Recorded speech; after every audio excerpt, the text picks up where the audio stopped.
तो चलिए इस वीडियो में बात करते हैं CSS की। तो इस सेक्शन में हम बात करेंगे किस तरीके से आप अपने वेब पेज में स्टाइल शीट को ऐड करते हैं, यानी CSS को ऐड करते हैं।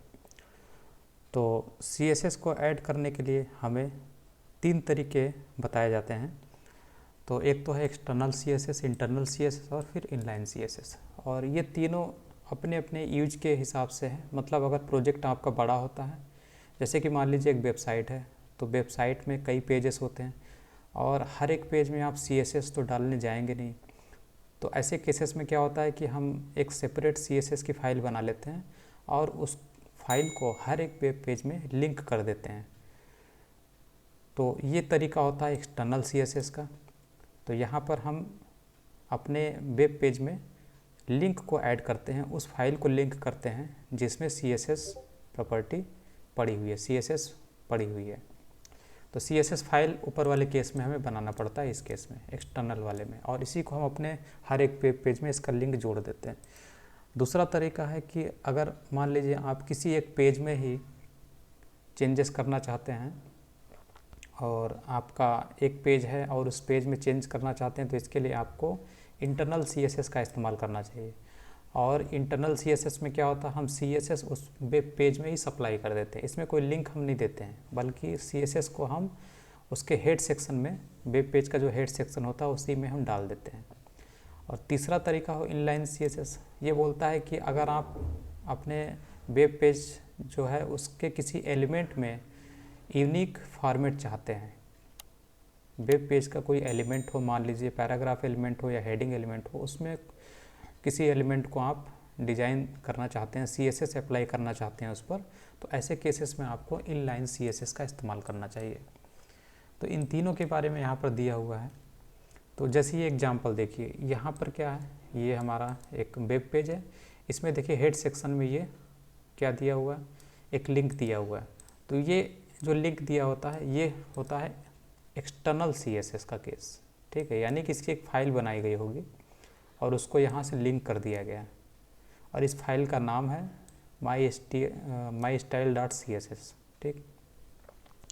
ये उस फाइल का यहाँ पर एड्रेस होता है, एड्रेस के साथ उसका नाम होता है टोटल, और यहाँ पर ये 2 एट्रीब्यूट का इस्तेमाल होता है, और यहाँ पर लिंक जो टैग है उसका इस्तेमाल होता है, और rel एट्रीब्यूट का इस्तेमाल होता है जिसमें हम स्टाइल शीट लिखते हैं इसकी वैल्यू, और हाइपर रेफरेंस href जिसमें हम उस फाइल की डेस्टिनेशन देते हैं कि कहाँ पर ये फाइल पड़ी हुई है, ठीक है।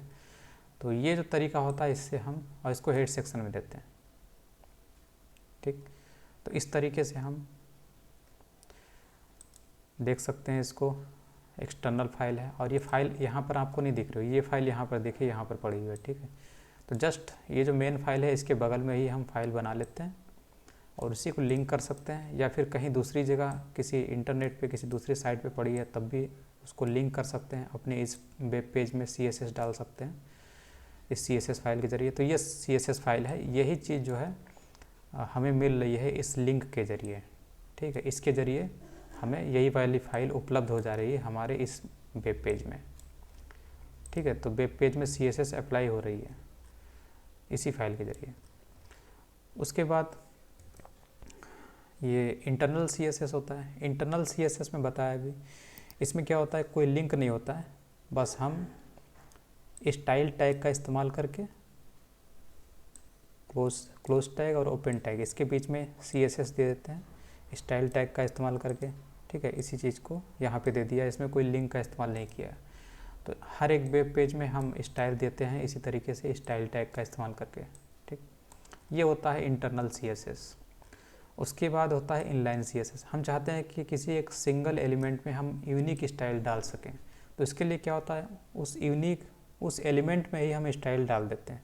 इसमें हम स्टाइल एट्रीब्यूट का इस्तेमाल करते हैं। तो देखिए जैसे H1 एलिमेंट है, हेडिंग एलिमेंट है, इसमें क्या काम कर रहा है, इसमें इस कंटेंट में CSS अप्लाई करने के लिए इसने यहाँ पर स्टाइल एट्रीब्यूट का इस्तेमाल किया और प्रॉपर्टी वैल्यू यहाँ पर डाली, ठीक है। तो यहाँ पर एक प्रॉपर्टी वैल्यू है, फिर ये दूसरी प्रॉपर्टी वैल्यू है, ठीक है। ये दोनों CSS डाली गई है स्टाइल एट्रीब्यूट के ज़रिए, ठीक है। इसी को बोलते हैं इनलाइन CSS। लाइन में ही CSS डाल दिया गया, ठीक है। और ये पैराग्राफ एलिमेंट में भी CSS डाली गई है, ठीक। तो ये केस होता है इनलाइन CSS का। यहाँ पर ये बताने की कोशिश कर रहा है कि आपके वेब पेज में दो तरीके से CSS डाली गई है। एक तो एक्सटर्नल तरीका है, मतलब इसमें हम लिंक डाल दिए हैं अपने वेब पेज में, और दूसरा है इंटरनल तरीका है, यानी कि स्टाइल टैग के ज़रिए हम अपने वेब पेज में स्टाइल देते हैं। तो यहाँ पे देखिए हेड सेक्शन में एक तो लिंक दिया है और दूसरा स्टाइल टैग के ज़रिए भी स्टाइल दिया गया, यानी कि ये एक्सटर्नल तरीका है CSS डालने का और ये इंटरनल तरीका है। तो इसमें ये बता रहा है कि इससे भी H1 एलिमेंट में CSS डाली गई है और स्टाइल टैग के ज़रिए भी हम H1 एलिमेंट में CSS डाल रहे हैं। ठीक, तो कौन सा अप्लाई होगा? तो यहाँ पर ये बताने की कोशिश कर रहा है कि जो लास्ट में आता है वही अप्लाई होता है। ठीक है, तो ये ऊपर आ गया और उसके बाद ये आ रहा है। ठीक, तो ये वाला अप्लाई होगा, यानी कि आपका जो H1 एलिमेंट होगा उसका जो कंटेंट होगा वो ऑरेंज हो जाएगा। तो ये H1 एलिमेंट है, इसके ऊपर अप्लाई हो रही CSS, इस स्टाइल शीट से जो CSS है वो वाली अप्लाई होगी, यानी कि इसका टेक्स्ट कलर क्या हो जाएगा, हेडिंग का ऑरेंज हो जाएगा। ठीक है, इसके भी जरिए हमें सेम चीज़ अप्लाई हो रही है, सेम चीज़ दी जा रही है। ठीक है, तो ये फाइल यहाँ पर है, ये नेवी वाली। ठीक है, ये एक्सटर्नल थी जो लिंक में थी, उसके जरिए H1 का टेक्स्ट कलर नेवी करना था। ठीक है, जो अप्लाई नहीं हो रहा है, तो जो लास्ट में आता है वही अप्लाई होता है। तो ये पहले ही आ गया और ये सेकेंड टाइम आया। ठीक है, तो जो लास्ट में आ रहा है वही अप्लाई होता है।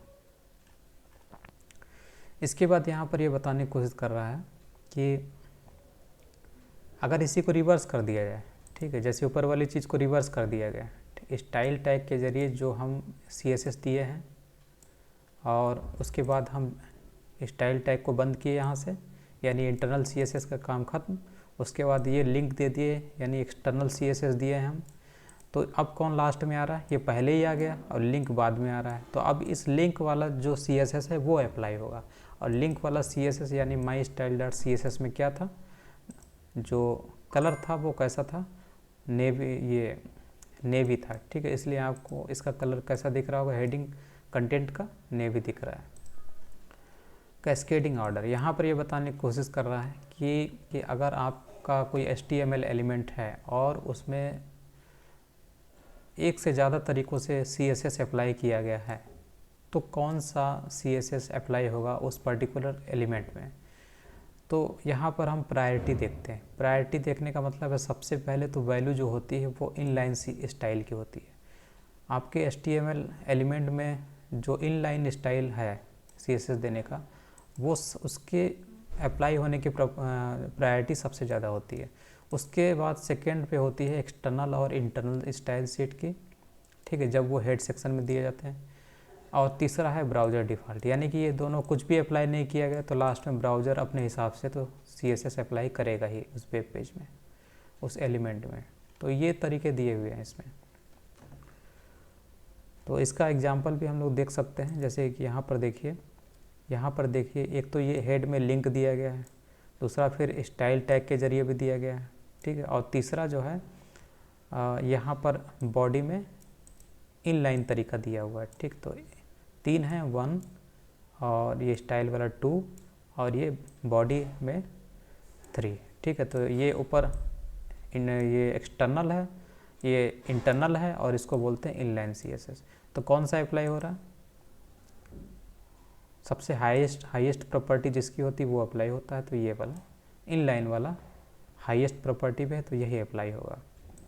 तो बैकग्राउंड कलर क्या हो जाएगा? लेवेंडर हो जाएगा, यानी कि अगर हम यहाँ ग्रीन करें तो आपको बैकग्राउंड कलर क्या दिखेगा? ग्रीन ही दिखेगा, ना कि ऊपर वाला कलर। ठीक है, ये दिख रहा है,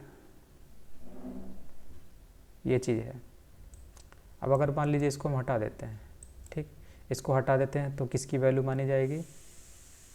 जो लास्ट में आता है। लास्ट में कौन है? स्टाइल वाला, यानी अब लिनेन कलर आ जाएगा यहाँ पर। ठीक, ये लिनेन कलर है।